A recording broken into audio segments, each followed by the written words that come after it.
హన్మకొండలో మాజీ మంత్రి కేటీఆర్ మాట్లాడుతున్నారు. ఇప్పుడు అలా చూద్దాం.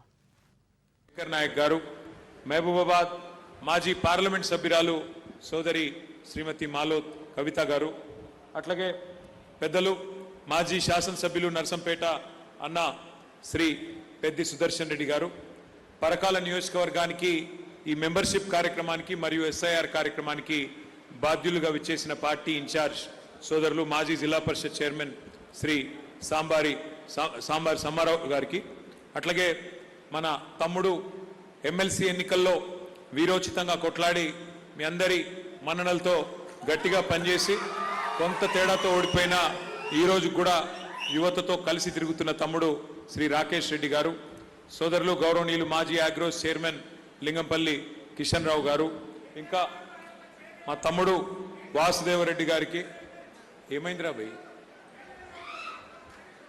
ఓకే ఓకే ఓకే అట్లా వేస్తే స్క్రీన్ కనబడదని అట్లా వేసినాం తమ్మి, ఏం లేదు. ఓకే ఓకే ఓకే నువ్వు పెట్టకు రావు.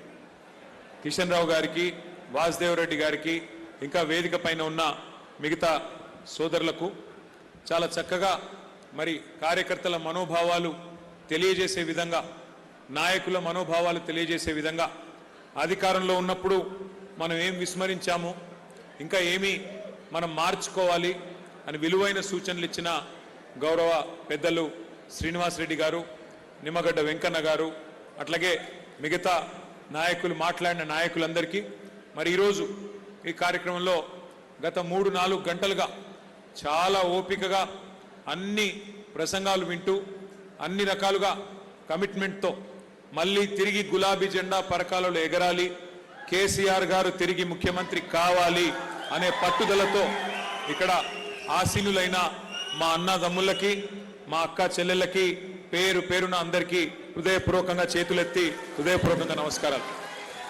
పత్రికా మిత్రులకు ప్రత్యేక నమస్కారాలు. చాలా విలువైన మాటలు పెద్దలు శ్రీనివాసరెడ్డి గారు చెప్పారు. 25 ఏళ్ల కింద నేను పార్టీలో చేరినా, 25 ఏళ్ల నుంచి పార్టీలోనే ఉన్నా, ఎన్నడూ కూడా ఎత్తిన జెండా దించలేదు. మొదటి 14 ఏళ్ళు ఉద్యమం, తర్వాత 10 ఏళ్ళు అధికారం, ఆ తర్వాత గత 2.5 సంవత్సరాలు ప్రతిపక్షం. అన్నీ కూడా చూసినా రిక్రూట్మెంట్ అయితే బాగానే జరిగింది, కానీ రిఫైన్మెంట్ జరగలేదు, అందుకే రిటైన్మెంట్ లేదు అంటూ శ్రీనివాసరెడ్డి గారు చాలా వివరంగా చెప్పారు.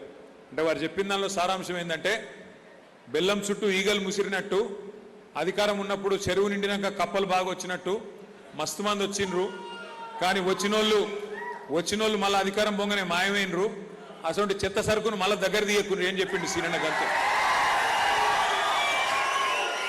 ఆయన కాకపోతే సీనన్న ఇంగ్లీష్లో చెప్పిండు, నేను మీకు తెలుగులో చెప్తున్నా గంతే. ఒకటి మాత్రం వాస్తవం సీనన్న, కొన్ని సందర్భాల్లో ఏమవుతుంది అంటే నిజంగా కూడా వాస్తవానికి అధికారంలో ఉన్నప్పుడు కొన్ని విషయాలు అర్థం కావు. అధికారంలో ఉన్నప్పుడు మనకు వచ్చింది కూడా ఏదో ఆషామాషిగా ఒక ఎలక్షన్లో ఒక పార్టీ ఓడిపోయి ఇంకో పార్టీ గెలిచి మనం అధికారంలోకి రాలేదు. మనం 2014లో ఆ రోజు ఒక్కసారి గుర్తు చేసుకుంటే, అంతకంటే ముందు 14 ఏళ్ళు గుర్తు చేసుకుంటే, మనం ఏదో ఆటోమేటిక్గా ఎన్నికల్లో దొంగ మాటలు చెప్పి అడ్డగోలు హామీలు ఇచ్చి కార్డులు వంచి మనం అబద్ధాలు చెప్పి అధికారంలోకి వచ్చిన వాళ్ళం కాదు.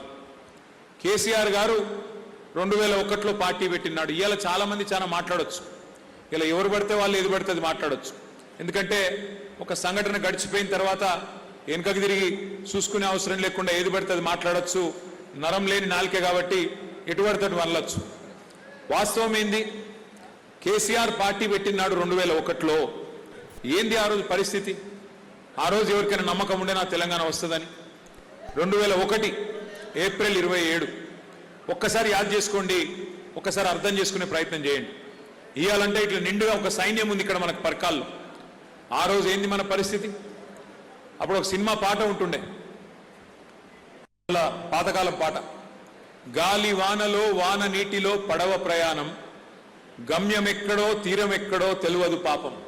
అంటే నిజంగా ఆ రోజు పార్టీ పెట్టిన నాడు రాష్ట్ర రాజకీయ పరిస్థితి, దేశ రాజకీయ పరిస్థితి ఒక్కసారి అవగాహన చేసుకుంటే, కేసీఆర్ గారి వయస్సు ఆ రోజు పార్టీ పెట్టినప్పుడు ఒక 47-48 ఏళ్ళు.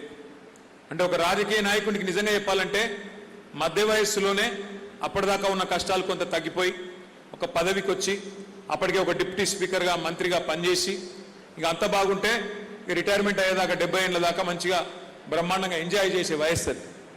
కానీ కేసీఆర్ గారు ఆ రోజుల్లో ఒక సాహసోపేతమైన నిర్ణయం తీసుకున్నారు. ఆయన పేరు ఆ రోజు కేసీఆర్ కాదు, ఆ రోజుల్లో ఆయన పేరు చంద్రశేఖరరావు గానే తెలుసు. అది కూడా అందరికీ తెలియదు, కొంతమందికే తెలుసు. మెదక్ జిల్లాలో ఎక్కువ తెలుసు, బయట పెద్దగా తెలియదు. ఎందుకంటే పార్టీ పెట్టినప్పుడు ఆయనేం సినిమా యాక్టర్ కాదు, విజయ్ గారు లాగా, ఎన్టీ రామారావు గారు లాగా. ఆయనేమి రాష్ట్రమంతా పాపులర్ నాయకుడు కాదు. పోనీ ఆయనకి ఏమన్నా కుల బలం ఉందా, ఖండబలం ఉందా, ధనబలం ఉందా, మీడియా బలం ఉందా, ఏమన్నా ఉందా అంటే ఏమీ లేదు. ఏమున్నదయ్యా అంటే తెలంగాణ నినాదంలో ఉండే ఒక నిజాయితీ, తెలంగాణ నినాదంలో ఉండే ఒక న్యాయం. కానీ ప్రజల్లో అనుమానాలు.